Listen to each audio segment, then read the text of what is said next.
Tambotriky, biby tera-batana ao anatin'ny vondrom-pianakaviany, tenresidé, sokajy, tenresiné na tenrec épineux, karazany Echinops telfery na petit hérisson tenrec. 100 cm eo ny halavan'ny tambotriky Echinops telfery, milanja hatramin'ny 300 g.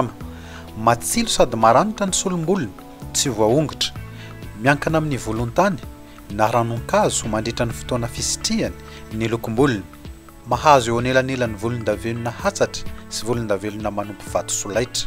Matetika misy kivango lavalava izay manodidina ny masony lahy, manana lohanono miisa 8 ny vaviny. Tsy dia lava loatra ny azy ny vava raha mitaha amin'ny tandraka mitovy fianakaviana aminy. Miisa 2 ny nifin'ny tambotriky Echinops telfery, 2 ihany ny vazany isaky ny valanorano raha toa ka 4 ny nifin'ny tandraka Setifer setosus. Amin'ny alina ny fitadiavan'ny tambotriky sakafo hohaniny nocturne, anaty lavaka-tany na lavan-kazo ny fipetrahany. Tahaka ny biby piremby sakafo amin'ny alina rehetra, matetika mandeha irery ny tambotriky. Masika kokoa rehefa mifanojo ny lahy sy ny lahy fa manam-pandeferana rehefa mifanojo amin'ny vavy. Bibikely na insecte, tsipoepoe na olitra, ambikamby taolan'ny biby maty no sakafo fihinan'ny tambotriky.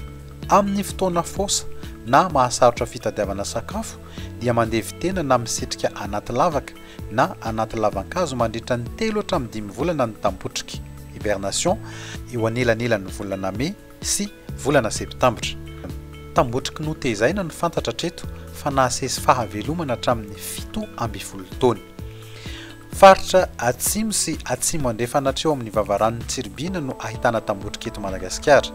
Faritra vitsivitsy amin'ny faritra atsinanana no efa ahitana azy. Tsy misy aya na préoccupation mineure no isokajiny Union internationale pour la conservation de la nature ny tambotriky hérisson Echinops telfery noho ny fitombon'ny taranany, indrindra ny fahombiazan'ny fepetra fiarovana amin'ireo faritra rovana misy eto Madagasikara toy ny valanjavaboarim-pirenena ao Andohahela, tahirinala manokana na réserve spéciale ao Beza, Mahafaly ary ao Berenty. Tambotriky hérisson Echinops telfery arovo fa biby zanatany tsy hita n'aiza n'aiza afa-tsy eto amintsika na endémique eto Madagasikara.